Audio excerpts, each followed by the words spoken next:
Hey everyone. All right, how's everyone doing today? Hi Enrique, thanks for joining us today. I'm not sure exactly which one of my teammates is introducing you, but whoever it is, if you could go ahead and do that for me.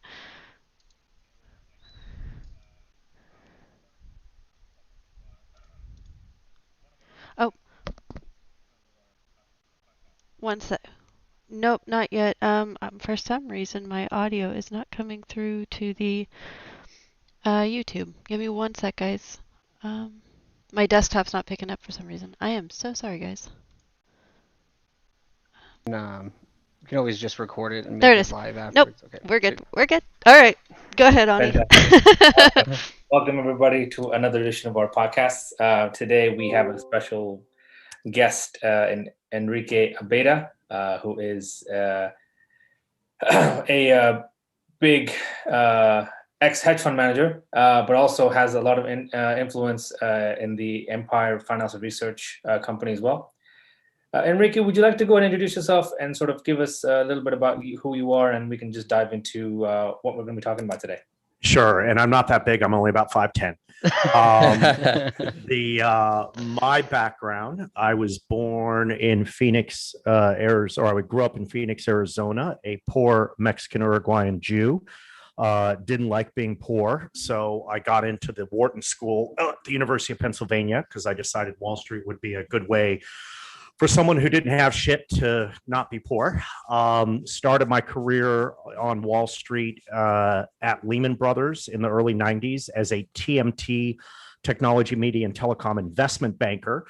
Although I did do a summer job at Barings Securities, which if you guys Google it will be kind of interesting. Barings was a bank that went out of business. But after a couple of years at Lehman doing banking, I went over to the hedge fund side of the business in 1996 and worked at a fund that had a hedge fund that had been around since 1960. And for the next 20 years, I worked in that business. I founded two funds.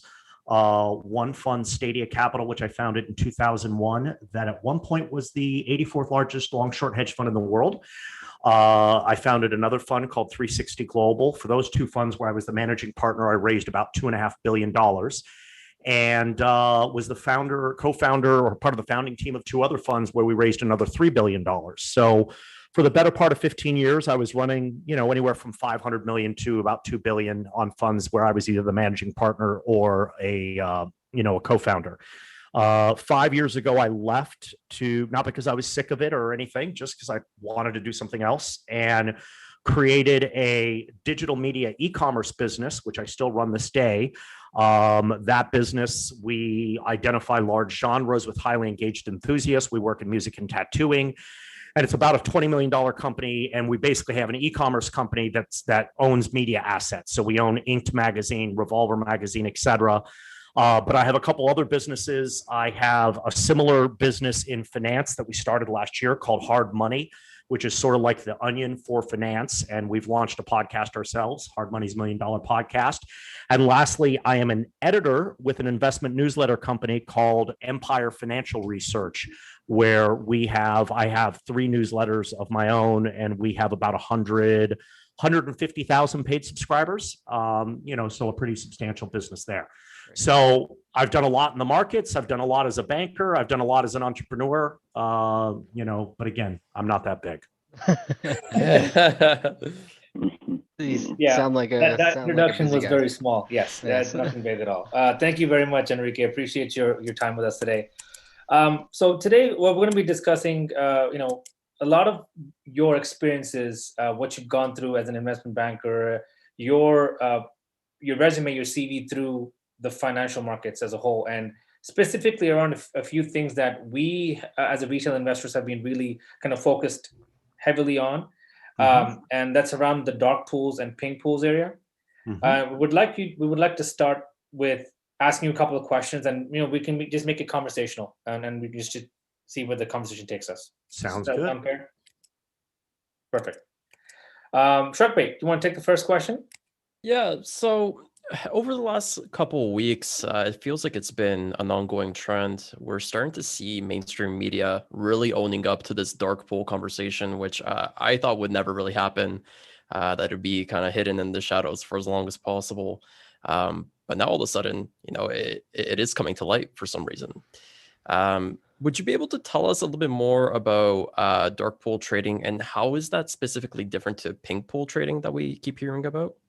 Well, so when you say the dark pool conversation, like let me, what is that dark pool conversation? Because I'll tell you, I can go through what I know about dark pools, which goes back 20 years, but. Absolutely. So it seems like the ongoing trend is that there's more trades being pushed through dark pools specifically. And the understanding that everybody has is that these dark pools are being used nefariously in the sense of suppressing the price and giving the opportunity for hedge funds to be able to circumvent the overall broader market. How much of that would be true, do you think? None of it. Except for the part that they're using it. So look, here's what's a couple things for you to think about. What a dark pool is simply a private exchange, as opposed to transactions being done in a public exchange, i.e. the NASDAQ, the New York Stock Exchange, etc. It is a private exchange that has been set up by a brokerage bank, etc. In that way, honestly, it's no different than the bond market, which is how all bonds are transacted in private exchanges. The reason why the dark pools exist and were created, although they're now, and this is why you're seeing more volume going into them than ever before, much more useful and valuable and good for investors, is that when you have a large investor that wants to go in with 100,000 shares or 1 million shares, Fidelity, owns Microsoft, and they want to reduce or increase their position in Microsoft. When they go into the market and they have 1 million shares, they have a number of options, right? They could go in and list 1 million shares. Well, that doesn't get done very quickly. And what happens is a bunch of smaller orders, 100, 200, 500 shares will come step in and keep up walking the price. And we'll talk about that in a second. The other thing they can do is they could do a block trade. And back when we used to have non-electronic markets, the New York Stock Exchange, what would happen is a market maker would say, oh, I've got 1 million shares. Well, what I'm going to do is I'm going to ignore these orders for 100 shares, 200 shares that are walking the price up, and I'll try to find enough buyers, maybe up 10 cents, 15 cents to buy these 1 million shares. And so net, that market was actually quite efficient because the buyer got a good price and the seller got a good price. What's happened since then with any number of things, decimalization, electronic exchanges, etc., the giant squid beast that exists in this market that is a negative for the market are the algorithmic quantitative funds. Citadel does this quite a bit, but others, perhaps Renaissance, etc. And they basically have AI running that when they see orders coming into the public exchanges, they essentially run algorithms to try to determine if this is a piece of a larger order. And when they sense that, they go in and bid up a penny, up a penny, up a penny, a penny. And what they do is they actually reduce liquidity and drive up the price. So all of a sudden, the real buyers are getting worse prices and the real sellers are getting worse prices because you have this parasitic quantitative thing that's sitting there basically amplifying moves up and down and kind of taking, I use the example of like a wave. Imagine if we had a 5-foot wave, but all of a sudden there was a way to make it a 10-foot wave and you could take the froth off the top of the wave. So the public markets are more and more exposed to these quantitative funds and how they're trading this. So what they've done is if you have a big chunk of stock, you then go to the dark pools because since it is a negotiated market or a private market, quantitative algorithms are not at play here. And within the dark pools or private exchanges, it operates more or less like an automated market maker, like the market makers used to be. So I'm not saying that there's not a bad player here. I think the quantitative funds are doing tremendous amount of damage with no real beneficiary. But it certainly is not the hedge funds, the large institutional managers, or the private exchanges.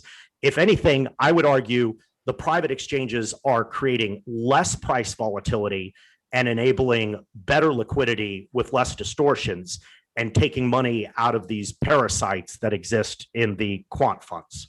Gotcha. Just a quick follow-up there. I was just doing some research on the FINRA non-OTS trading, the OTC trading. And I know you mentioned, big block trades, which is generally 10,000 shares or more. Obviously did some simple math there and looked at, Citadel, Virtue, a few other Jane Street, a few other traders there, and, how many shares they're trading based on how many trades. And the average share price on AMC or GME, any of them, the average trade size is 250 shares. Yes, because institutions, for the most part, and we'll come back to Citadel, because I do think that they are involved. The vast majority of institutions are going nowhere near those stocks. They don't have big blocks to sell. There was actually Matt Levine of Bloomberg put out a great story yesterday, which was kind of a funny story, but he basically made the point that there are virtually no long-term institutional holders of either of those stocks at this point. You can actually, if you pull up the AMC holders list, and again, these can change a lot. Yeah. It's been hollowed out, and everyone that is on this list at this point are index funds or some version of that for the most part. Yeah, well, BlackRock and Vanguard are the two bigger institutional holders of both stocks, AMC and GME, but because they're index funds. Yeah, exactly. Yeah. Okay. Gotcha. That's probably what Invesco and State Street are also doing. Northern Trust, Schwab, BNY Mellon, JP Morgan Chase, Morgan Stanley. Again, it's impossible to know. But so here, I'm not saying there's not a bad guy. I'm just saying that my personal view is that the dark pools are actually better for the markets, not worse. Right. Because if not, we're just all putting money into the pockets of Citadel and high frequency traders.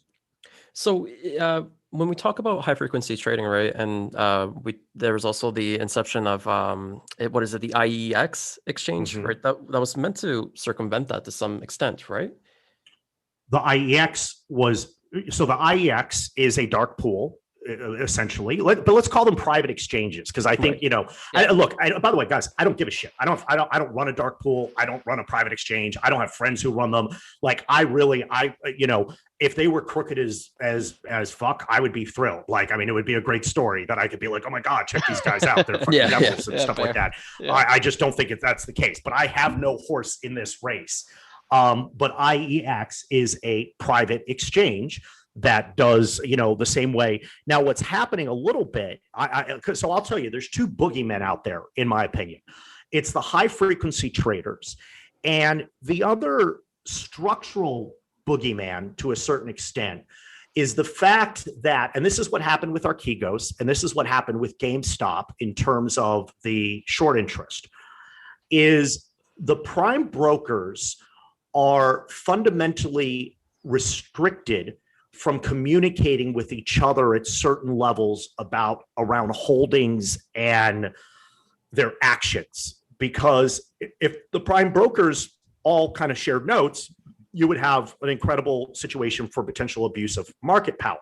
Yeah. What happened with Archegos is Huang had a legit $1 billion to start, went to Credit Suisse and said, I got $1 billion. It's all in these high quality stocks. Give me $5 billion. Credit Suisse was like, sure, I'll give you $5 billion. Then he took his $6 billion now, went to Nomura and said, I've got $6 billion, give me $20 billion. They go, sure, because they didn't talk to Credit Suisse. We can give you $20 billion. Then he went to Goldman, blah, blah, blah, blah, blah. And it's not that that what is makes a lot more sense than the GME one, and we'll come to it in a second. It's that, if the head of Credit Suisse PB calls up the head of Goldman PB and says, hey, we're doing a bunch of stuff with Archegos, it's a really dicey situation. Like, the SEC would have something to say about that. So there does need to be something to be done there. It's kind of similar with GME, because what happened with GME, let's do a simple thing, because I think these topics are of interest to people. If we had 100 shares and we go out and 100 of those shares are borrowable, then let's say people go out and short 100 shares. Now short interest is 100% of outstanding, or we're just making outstanding float. But everyone who bought those 100 borrowed shares now technically has shares, which they could lend out again. So the reason why you got to 100, it's sort of like a bank. All banks might have $1 billion. A bank might have $1 billion of loans outstanding, but they generally only have $100 million of cash to begin with, right? That's it's just financial leverage. Mm-hmm. That is what happened with GME, where you had folks who had bought the stock, borrowed stock, and then went out and lent it. So in that situation, there is more of an argument to be said that as a prime broker, if I am making a market in GME stock and I see on the face of it that it's got 140%, whatchamacallit, maybe I should call Credit Suisse or whomever. But again, you're not really, that's a real problematic call to make. So, I think that what I'd say is this: high frequency guys are a pox on this market to no one's benefit but their own. They would argue they provide liquidity. I would argue that they actually detract liquidity.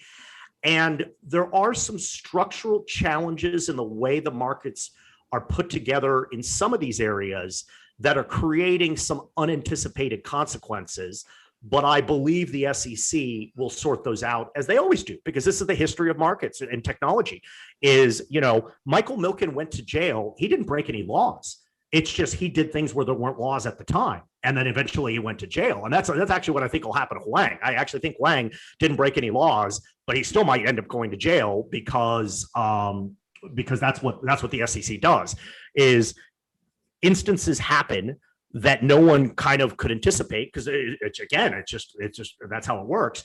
And then they go in and legislate it to address it. And by the way, they go back and say people who did things, they're gonna still penalize them.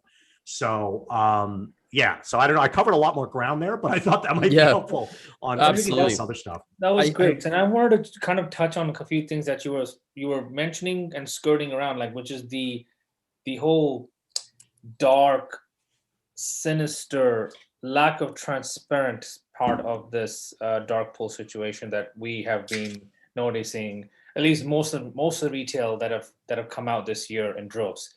And is there something you can sort of talk to us about, where you can discuss about broker-owned exchanges like IEXs? Well, they're all broker owned, because a lot of the dark pool stuff is being done at Goldman, is being done at, Goldman has its own private exchange. I mean, there's 30 of them out there, and all of them are owned by a broker. Right. So you have broker owned, you have dealer owned. Like there's so many different types of dark pools. So I just wanted there's basically just one. You have market maker, broker owned private exchanges. Right. Again, it's people make these out to be like, you also have bond trading desks at every one of these banks. And there's no difference between a private exchange and a bond trading desk. The only thing is a little bit more mechanization, or it's a little bit more digital. But by the way, there's what's the name of the company? There's a couple of these fixed income exchanges now that are out there doing the same thing. Got it. Interesting. Right, so if I could just quickly pivot from this point, and obviously they are being regulated by the SEC, like you mentioned, and there's going to be some hammer coming down on the people that do potentially abuse our situation here.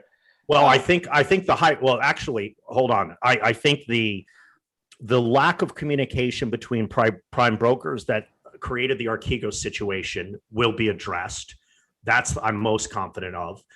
I would say the situation that happened in terms of the GME short interest would be addressed, but it kind of addressed itself. I mean, the short interest right now is 16%. And to be honest, in my 25-year career, and I was a professional, I mean, I did a lot of short selling. I was short Enron before what's his name was shorted. I was short Valiant. I had never seen a stock like GME that had more than 100% of the float short. I actually had to go in and look it up.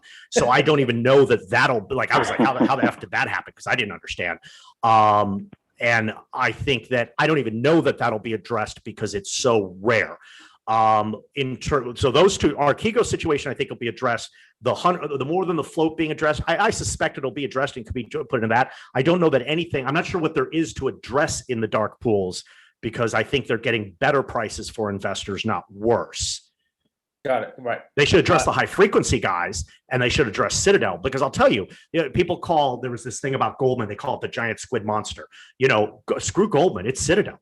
I mean, they've got 15 to 20 times leverage, which is old Bear Stearns Lehman. They're 20% of the volume on these exchanges. Citadel is the risk here, to the markets overall. If Citadel will never go under because they're going to do what they did with long-term and Lehman. So, the only thing that probably needs to be addressed is Citadel and their hands in everything. It's like the Amazon of trading. Hey, Enrique, actually, it's funny that you bring that up. So I've actually, since I think March, I've been tracking all of the major institutions. I started with AIG. I thought that was a fascinating thing back in 08 on how, because they were so interconnected, like the government, correct me if I'm wrong, because I know you worked at Lehman Brothers, if I'm not mistaken. I left Lehman 10 years before that.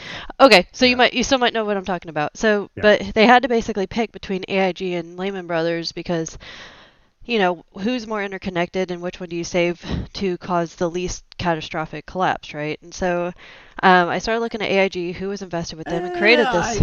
I hear you. I don't know if I agree, but continue. Okay, you'll get where I'm going with this. So I looked into all the big investors. That's all your big heavy hitters, your Vanguards, BlackRock, J.P. Morgan, Goldman Sachs, Morgan Stanley, all this other stuff. And I actually am finding that almost all of the big banks are invested into Citadel. And there's like this big infinite loop of money being funneled through Citadel, through the stock market, into the banks, into Vanguard and BlackRock and back. When you're saying invested in Citadel, you're saying they have capital in Citadel funds? They have, they're invested into, but through 13F filings. I don't understand. So what does Goldman own in Citadel? So they have shares that they own of Citadel. They have a 13. Citadel's not publicly traded. You're saying Citadel owns shares in Goldman?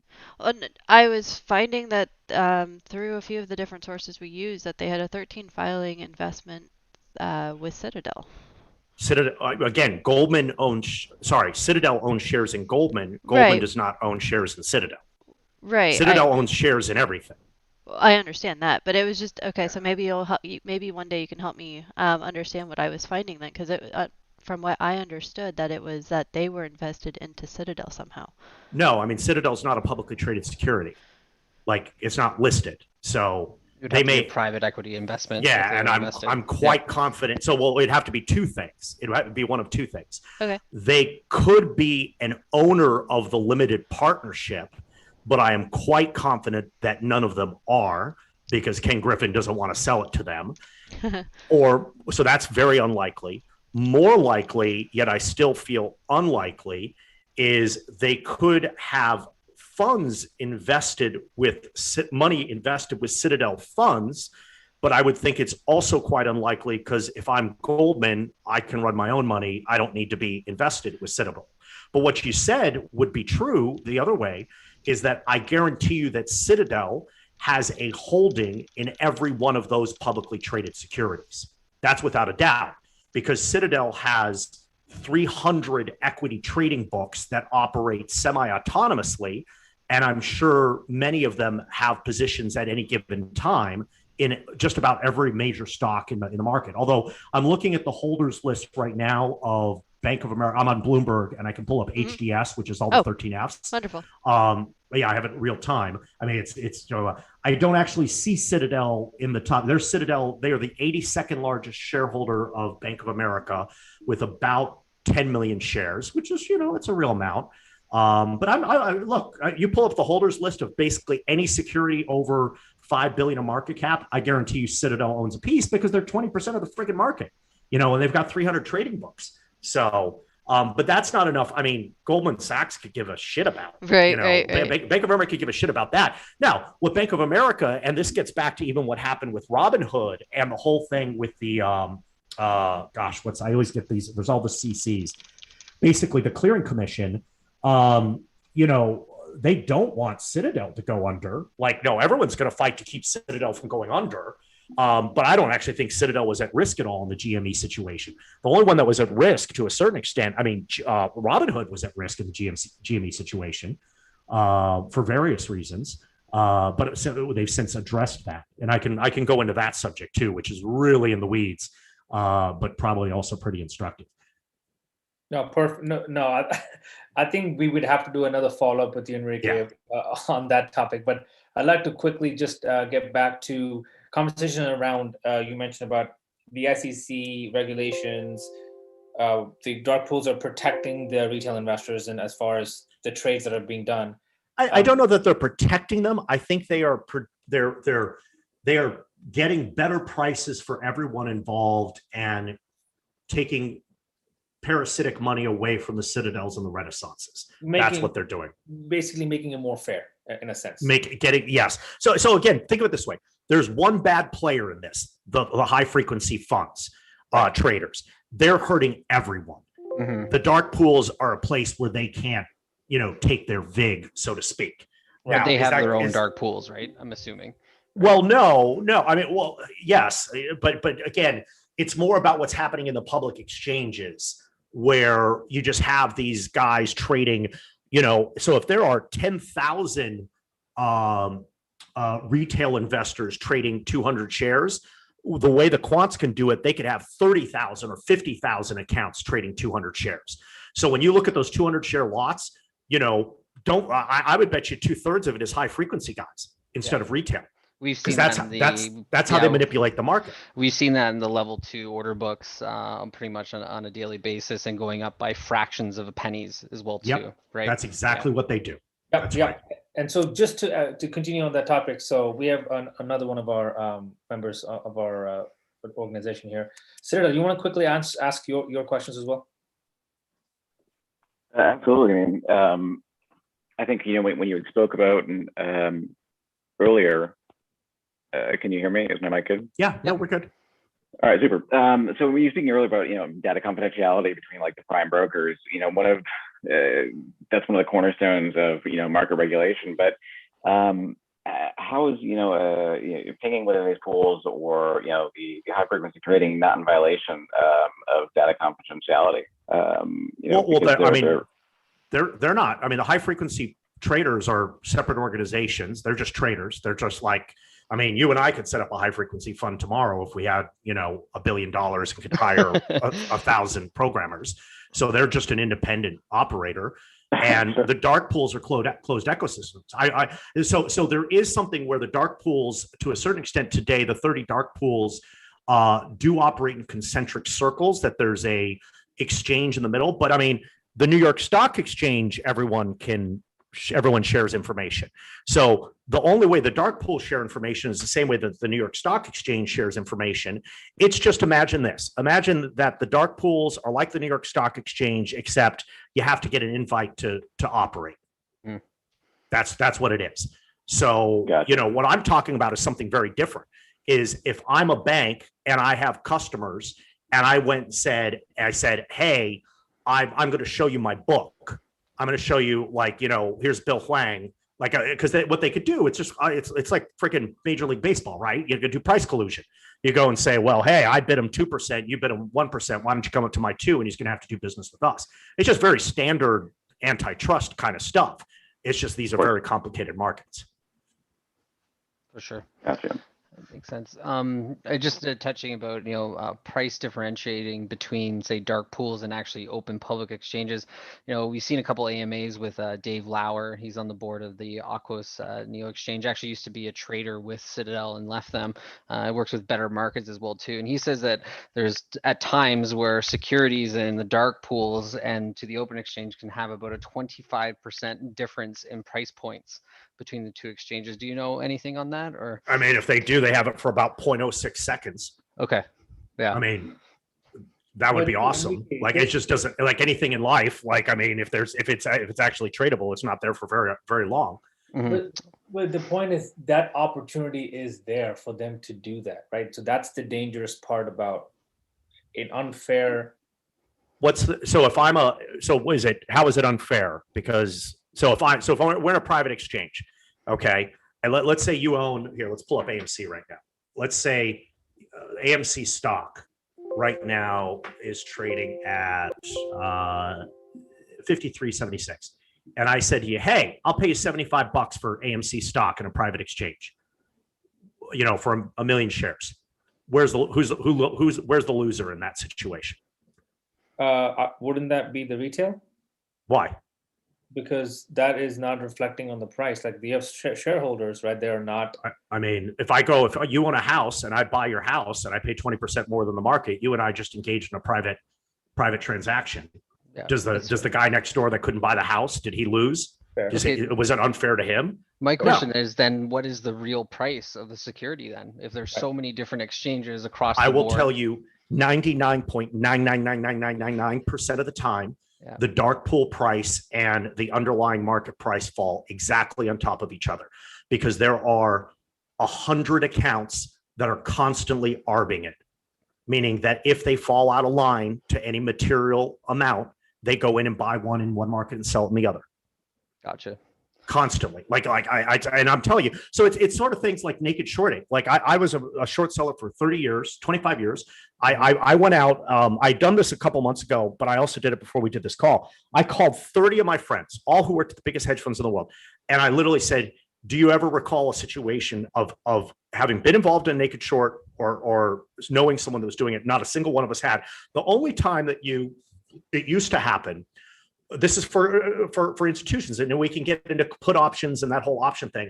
Right. Is it used to be that locates didn't communicate with each other. Locate is what you would need on the borrow. It's basically identifies your borrow, but that was done about 15 years ago. So we all look. I mean, I ran $1 billion. I personally, when I left the street, had $1.2 billion short book. I never once in my 25-year career did a single short without a locate. Goldman wouldn't let you. Because, one of the other things with the naked shorting is this. So Goldman, if they allow some dude tens of millions, if not hundreds of millions of dollars, and most of those guys don't think they look good in orange. And so they're going to avoid that like the friggin' plague. So we can talk about options markets, but I just don't think, it's not. So, the funny thing about all this, though, I think what's happening with retail and how technology is being used is an awesome, awesome thing. I think AMC and GME went up, having nothing to do with naked shorting, having nothing to do with short sellers, having nothing to do with dark pools.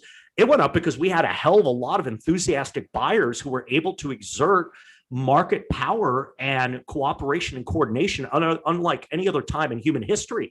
So what's happened a little bit with this dialogue, which is just kind of crazy to me, we've taken this incredibly positive, cool thing, and it's turned into this like conspiracy theory thing where I'm like, I instead it's like 98%, 99% positive. Retail's doing something awesome. And now, and I don't know if you've ever heard of Soros's concept of reflexivity. This is, people's perception of reality can change reality. It's actually made it come true. AMC and GME are sitting on $1 billion worth of stock. So what's getting subsumed in this conversation about dark pools and naked shorts, et cetera, is this incredibly positive democratization of trading that's happening because of technology, and the metaverse and all that. And it's like finding this like incredibly beautiful woman who like all she wants to talk about is like what the ugly woman said about her. I don't know, that might be misogynist the way I said that. I apologize. This incredibly smart person who all they want to talk about is like, this dumb person who's talking shit about them. When you're like, dude, you're fucking smart. Come on, own it. Gotcha.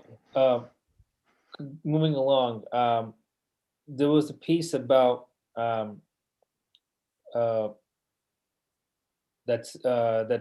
think it was Mark. Did you want to ask that question about the retail trade orders in 2020 and sort of how that connects to price improvements? Yeah, 1 second here. Sorry. So I went through, just so you know, I went through a bunch of Reddits and subreddits on a bunch of these subjects. I will say there's a group of folks there. It's like maybe it's like all of the internet. There's some folks that are doing some really, really good work.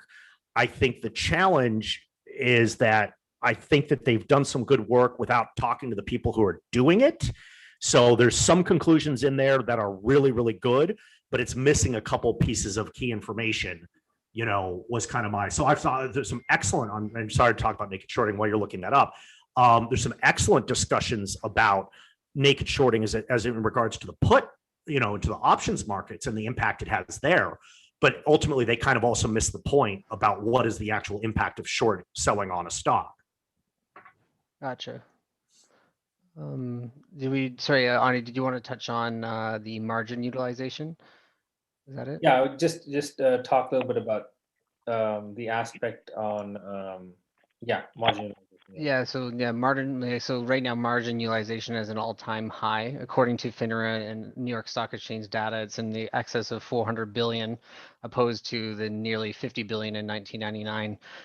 If we were that over leveraged at that time, what does that say about our current market condition and outlook? Divide that by the market cap of the market cap of the U.S. equity markets. Gotcha. Right.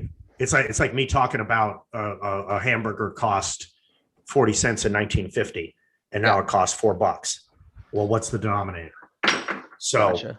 So do I think? Let's rephrase that question though. Do I think that we're in a situation similar to 1999? I think there's a lot of similarities. It's like people say Mark Twain said this. He didn't. But history doesn't repeat itself, it rhymes. The reason that is because no matter how many machines there are, no matter how much the rules change, any of that, the markets are still being traded by human beings, and so they're going to have the same human fallacies. So I do think we're having a lot of similarities in 99, but that, that number, again, I was just about to look up, let me just pull this up here, saying what is the market cap of U.S. capital markets. But look, do this. Take a look at the S&P 500. How much is the S&P 500 up since 1999? Just, that's just price. Yeah. I mean, it's unfathomable where it's at right now. Now. The bull run's kind of ridiculous in my opinion.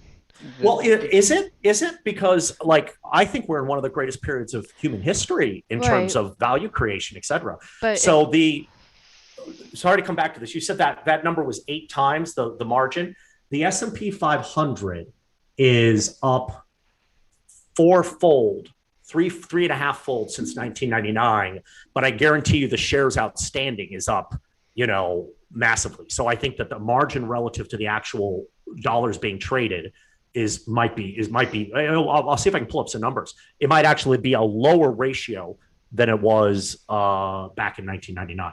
That doesn't mean there's not crazy shit going on, but. Well, and I have to, looking at trends and looking at things that I've watched over the last few months and stuff, the 10 to 12 year cyclical cycle that we always see, we're due for it. And, how high is it going to go, and what is the repercussions of it going to be once it does start coming down? Because you figure eventually the economy has to breathe, right? It has to take a deep breath to kind of reset itself and kind of reallocate what the true price is supposed to be, just like any other, stock, right? Any other institution. I'll tell you, so in 25 years of trading, the single most important lesson I learned is completely ignore the concept of value and price. Well, right. I wish I would have known that 25 years ago. But I guess what my point will be is that I think as an investor, you've got 2 really good options.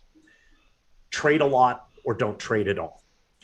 Don't trade at all is find some companies that have incredible TAMs, total addressable markets, and that are earning X today and you think they could earn 10X. An example that I would use would be Match.com. Okay.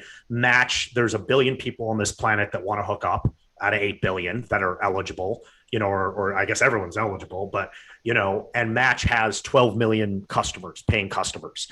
I don't know. I don't think the number ends up at 1 billion paying customers, but I think the number is a lot more than 12 million. That's the kind of thing you buy, you throw it in a box, don't pay attention. On the other side, you need to react as opposed to predict to a certain extent in the markets, because where I see people Where they get caught is they go in and say, oh, I'm an investor, but then it goes against them and they turn into a trader. Or they go, oh, I'm a trader, and then it goes against them and they turn into an investor. That's we have a saying in my firms called plan the trade, trade the plan.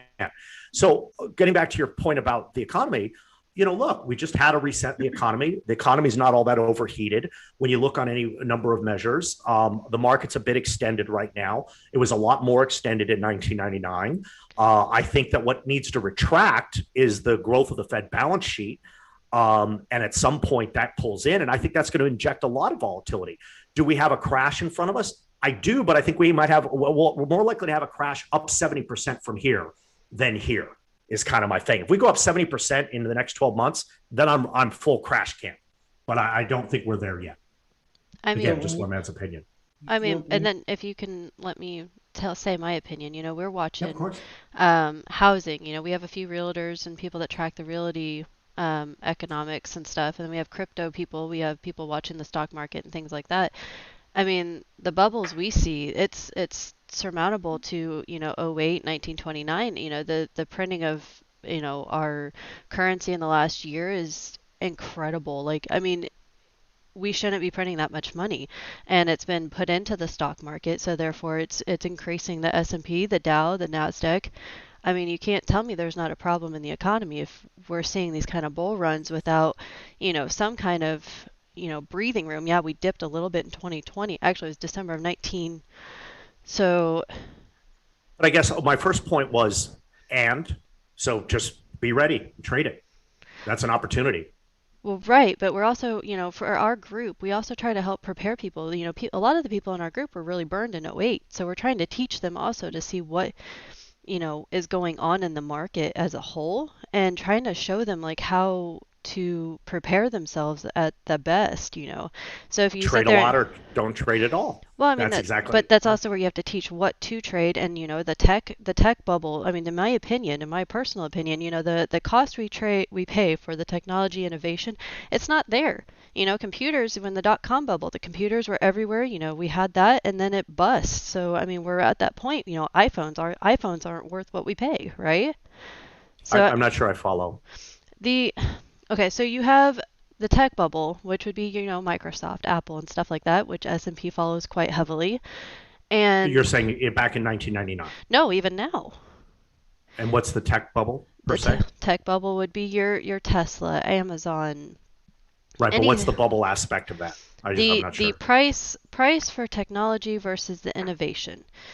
You're talking about the stocks or the technology itself? What we pay, the price of the stock also matches, in my opinion, what we pay, right? So if a company is charging a bunch of money, the stock goes up, the stock's doing good and everything, but at some point, people are going to look at the next iPhone, and say, well, this is no different than the 10 or the 9 that we just had. Why am I paying so much? And people are just going to bail out of it, and then that company goes down. Same with Tesla, same with Microsoft, anything else, right? Then we have a chip shortage as we sit right now. And so I guess I get weary when people say that, we're not coming up on any kind of bubbles when there's many crashes or anything, because there's every sign in my book that says we are in at least the next year or so. I said we are. I just think it'll be from much higher levels, is my opinion. And that's even more concerning, because the higher it is, the more it can fall, right? So it depends whether I'm long or short at the time, but yes. This is my point. I only have one thing I care about. I don't care about anything else. Making my readers and investors money. Everything else is academic. I don't give a shit about theories. It's super pragmatic. And that's why I come back to, there's a lot of opinions about a lot of things that don't really matter in the markets, like valuation being one of them. I think that, but this is what I would say. So look, if someone is of that view, but it's the same advice. If I were, depending on the person, because obviously you'd want to talk to any individual investor and say, okay, what does your balance sheet look like? What are your goals? Do you need to buy a house? Blah, blah, blah. First is, break up the portfolio into two pieces. One piece is your long-term piece. One piece is and I'm going to call it this, your fuck around piece. Okay. And I know that sounds like a weird way to say it, but that's how most people are treating it. So there needs to be, you need to call a spade. So on your long-term piece, make some big long-term bets and ignore it. average down, average in, et cetera, kind of just move on with life, and just, have it somewhat diversified, 10 positions and move on and grow that a little bit all the time. On your short-term piece, be very disciplined, have trading methodologies. I have several that I would recommend, but have trading methodologies and be nimble and have a bias for action. And, but also understand that when I say a non-professional, there's two things about being a professional. Okay. Number one, a professional is someone that spends 20 hours, 15 hours a day. Number two, it is a world just like dentistry or building a house that people that have done things for 20 years begin to develop better skills than people who've done it for 20 months. And that's just around. It's like anything. We could all read books about dentistry and do our own dentistry, but we don't find ourselves doing that. We hire a professional to do it. But I would just say, size it right on your trading portfolio and have a clear system that you stick to and plan the trade and trade the plan. But then that'll work in a bubble or no bubble, So in your opinion, if you could just elaborate further on what you're saying is we are in a very positive or bullish trend in the market as a whole.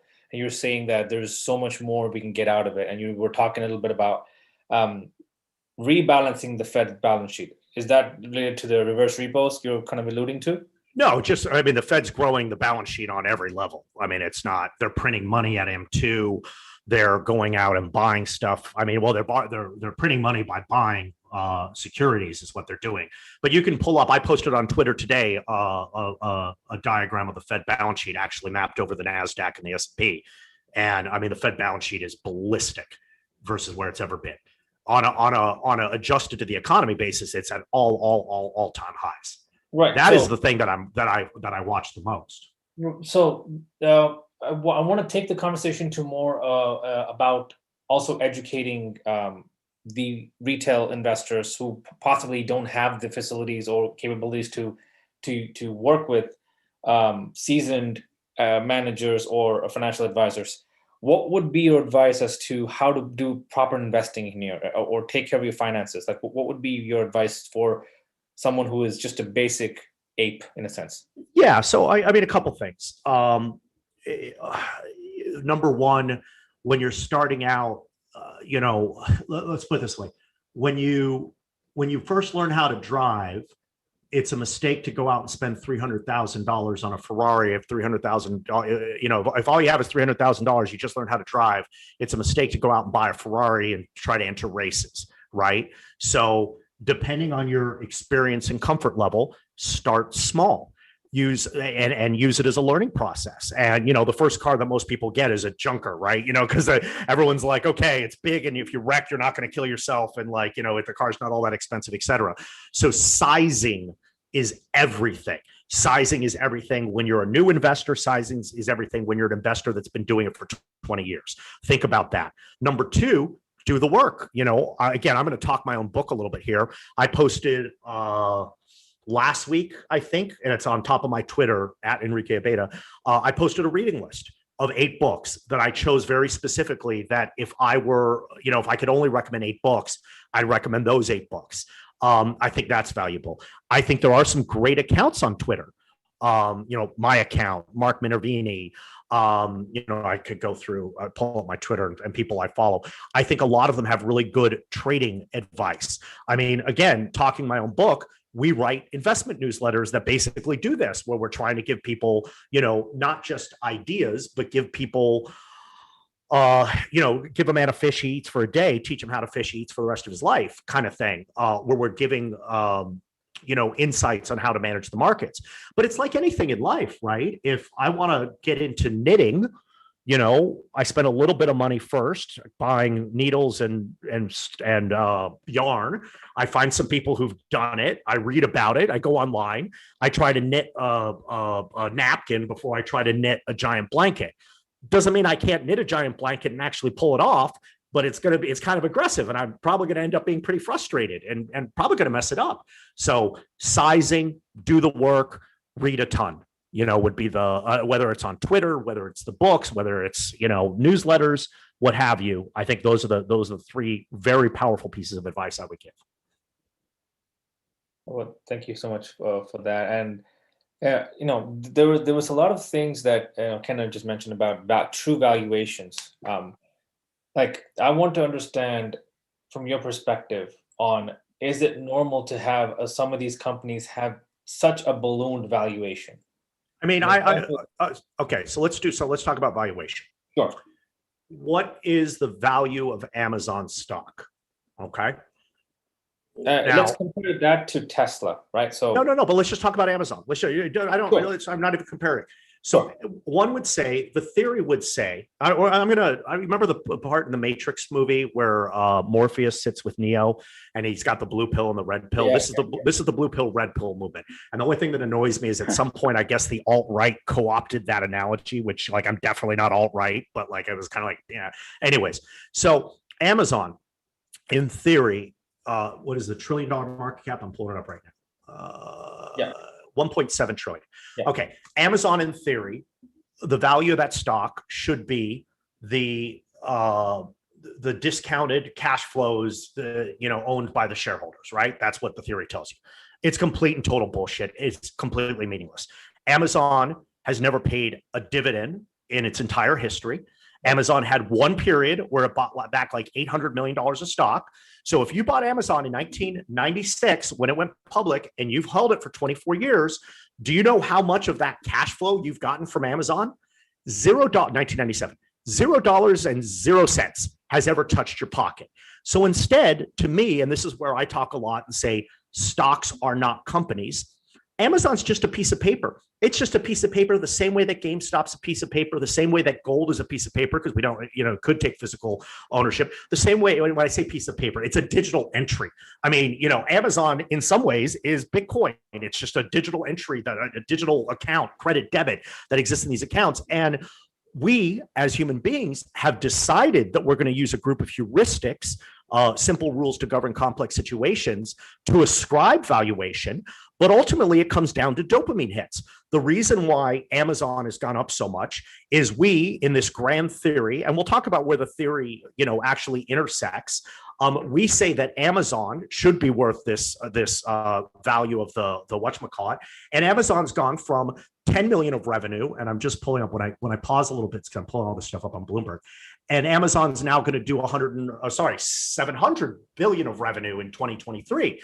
So we've decided that's important. And when I talk about dopamine hits, when they went from 10 to 100, we go, oh, that's really cool. It's exciting. I want a part of that. Then it goes 100 to a billion. Oh, it's really cool. It's really exciting. I want to be a part of that. Just the same way that when stocks go down, the reason why GameStop went down originally was not because of short sellers. It's because earnings went from $5 to negative $5, and a lot of people were, actually went from $5 to negative $2.22. A lot of people were very disappointed. They didn't want to own something where the earnings go negative.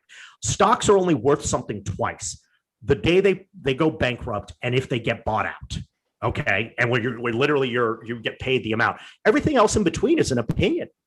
And so I'm just trying to say, well, I guess my whole point about the crash too is be fluid, see the matrix as opposed to live in it. And then you're in a lot better position to trade this, because where people get killed, I actually think Benjamin Graham's book has been one of the most damaging books for retail investors in the history. I'm writing about this next week, in the history of the markets, not because he has bad ideas, but two things. Number one, he talks about situations that haven't happened in 50 years. And then everyone's like, oh, I want to find the thing trading at 0.5 times book, et cetera. But number two, it misses the fundamental, I don't want to call it the original sin, but the matrix moment of the markets. You're buying stocks. You're not buying companies. I do most of my businesses in the private markets. I buy companies. Now there, I really care about cash flow and all that. But that's why I don't really, I'm more about long-term trends and short-term trends, and I care very little about valuation. If a company, the single best piece of advice I could give, these two things.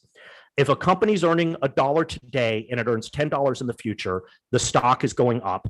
If it's earning $10 today and earns $1 in the future, the stock is going down. To the extent that it does so, positively surprising people, it's the awesomest stock in the world. And on the inverse, to the extent it does so, negatively surprising people, it's the best short in the world. Those two rules, find things that go from 1 to 10 and 10 to 1, and things that are going to beat expectations and miss expectations. It's literally the only rules you need for any stock investing, different than trading. But again, just my opinions. No, thank you for that. Did somebody want to say something? I did want to just call out because the YouTubers, our YouTube audience is kind of going crazy. GameStop actually just hit to 1188. I wanted to call you guys out and say thank you for bringing that to my attention. But yeah, continue. No, we're almost to the top of the hour. I just wanted to, first of all, get a quick pulse check from everybody else. Everybody doing good so far? Our Yeah, team? that's great. Okay. Yeah. Okay. Wanted to get our friend Citadel Air here to quickly talk about the one piece that I want to go back to is about the personal retail investing or trading. Citadel, you want to ask that question? That's question 7 on the sheet. Forgive me, my connection was a little wonky there. But if it's what I'm thinking of, I'm interested in Enrique. If I mean, obviously you're doing private equities now, but if when you're home and you have your as I call that I put in Webull separate from my Vanguard portfolio, my fund money or fuck around money, I think you said, which either one. When you're home, do you do any retail trading on your own? I spend so much time talking about it. It's funny you asked that because doing what I did for a living, people always ask me, "Oh, you must love to gamble," and I was like, "No, I don't. I gamble all day long in my funds." So like the last thing, it's like being a chef, and someone says, "Hey, we're going to go out tonight, and we're going to this place you can make your own sushi," and it's like, "Oh, really, dude? You understand that I run an Italian restaurant. All I do all day long is cook." So I mean, I have most of my liquid net worth is in, all my net worth is in my private businesses and real estate. I have some retirement accounts. I mess around there, but it's like literally balls to the wall kind of crazy stuff.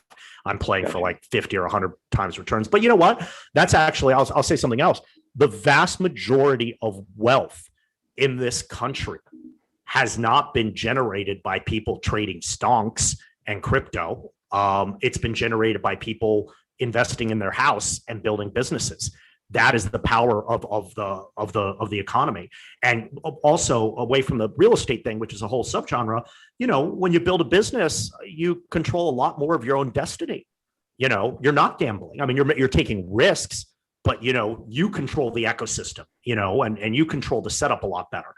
So I would always say to someone, if a young person comes to me and says they want to make life-changing money, I say become an entrepreneur. Stay far away from the stock market. Yeah, for sure. Yeah, I'm an entrepreneur myself, so I get it. Yeah. No, I completely concur. I mean, I was, kind of went my own route, independent, route myself after many years, and that's when I actually made some money and some freedom. But obviously, if you're not doing, retail trading, then understandably so. Just your opinion. I mean, a lot of people are talking about, the payment for order flow. Citadel, is saying that they're doing, the retail investors are getting this fantastic price improvement, through payment for order flow. How do you feel? Which is better, a more transparent model, like for example, with Interactive Brokers, my account there, it's strictly commission based, and it's transparent. I know what I'm going to pay. But on something on other that engage in payment for order flow, Robinhood, Webull, etc., where it's not as transparent because there's no such thing as a free lunch. Do you feel?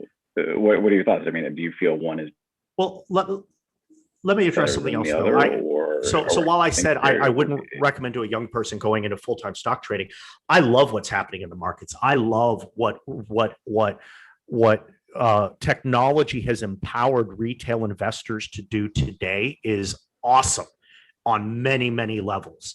I look at what retail, the weapons or tools they had in 1999 and the tools they have now, and it is just incredible. I mean, what's happening with AMC and GME, I couldn't be more of a fan. Now, the challenge is this. In technology, let's use automobiles, okay? It's a perfect example. We went from no automobiles to a lot of automobiles. That was life-changing, for the economy and all kinds of things. but it also created a lot of automobile accidents. And so we had to build safety and teach people how to drive. I kind of look at that with the whole concept of decentralized finance. So this is a growth process. I don't run money for UAE, United Arab Emirates, and CalPERS anymore. Instead, I write newsletters that I sell. First off, I post a ton of free shit on Twitter. I do podcasts for free, and I write newsletters that are very affordably priced because I thought it was more interesting to try to give real investment advice to people, to retail investors, and do it in a voice they actually wanted to listen to, as opposed to oh, hey, we're Morgan Stanley, we're Merrill Lynch. So, I mean, so I'm a huge fan of what's going on, but I use that automobile thing, is like a lot of people got killed when automobiles started. Net, it was a great thing for society. When it comes to pay for order flow, I don't honestly see any problem with it. I see problems with Citadel. But I don't think I think we all do.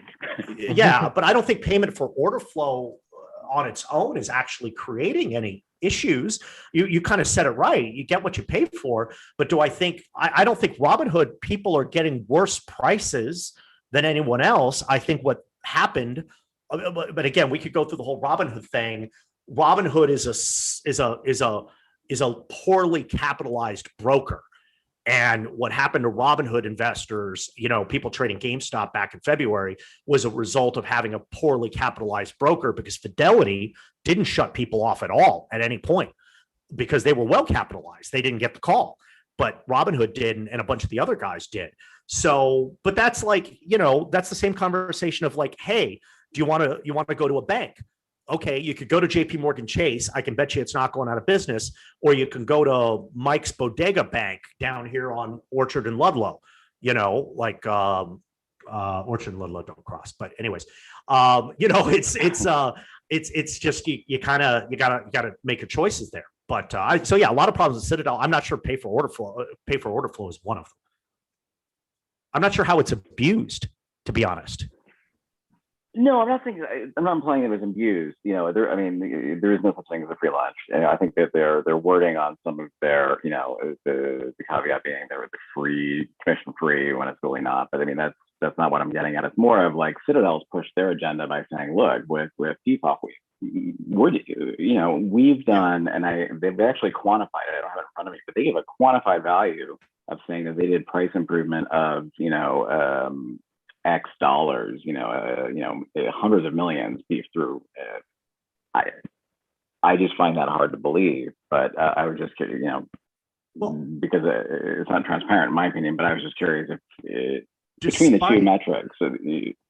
Despite my libertarian leanings, having grown up in Arizona and all that, I actually think that we should break up big tech.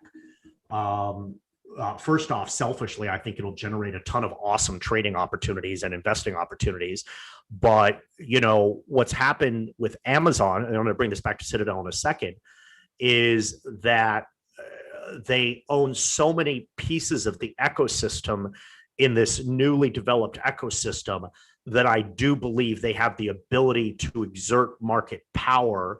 The question that it's falling down on at the FTC and in the bureaucratic world is, does that exertion of market power create a negative for consumers? It's sort of the same question for Citadel. I, interestingly enough, think you've got a better, I probably am going to be able to come up with stuff at Citadel quicker than I will Amazon. But do I think that, I'll say it this way, do I think that Citadel has created a giant monster squid flywheel that feeds upon itself and makes them a ton of money? Yes. Do I think that thing is a risk to the markets? Yes, I think Citadel is the number one risk to the market. BlackRock would be right there with them, but it's in the fixed income markets. But those are your Lehman moments, which, by the way, we survived Lehman. Do I think that there should be regulatory regulations to address that? I just don't. I have to go through, how does it harm consumers? The high frequency trading harms consumers. I think there should be, but I think you'll get that one done before Amazon. Sorry, my brain's kind of going big tech. But technology, this is my point. These markets have moved so much because of technology. Eventually the regulators catch up. because no one could have predicted any of this stuff. I mean, I was alive 20 years ago. I couldn't predict I'd have a freaking iPhone that's got a computer bigger than any computer that existed in 1970 on the entire planet. Who would have thought that? Mm-hmm. Yeah, and this is the perfect time. I think we're over time right now. So Enrique, I just wanted to thank you for your time today. We've learned a lot, and great way to end it. Talking about technology advancement and a potential culprit in the market. And can I leave with one last thing? Sure, I mean, look, I'm not kidding. This is the greatest time in human history to be alive. It's the greatest time to be an investor. There's more tools. There's more opportunity. I'd say these two things. Optimism always wins. I wish when I was 25 and entered into this business, someone just said growth, growth, growth, just find the companies that are going to go from $1 to $10 of earnings. And I would have done nothing else but that, not traded a single share, just done that. I would be 100 times wealthier than I am today with much less stress in the meantime. And then the other side of that is do the work. It's like anything in life. If you spend an hour trying to figure out something complex, you're likely to get an hour's worth of results. But if you're thoughtful about it and spend 100 hours, you're likely to get 100 hours worth of results. It's like, it doesn't matter whether you're driving a truck, you're a dentist, or you're investing in stocks, crypto, et cetera. Perfect. Thank point. you so much for that. And, really appreciate your time. And thanks from the team and from the Bullhouse as well.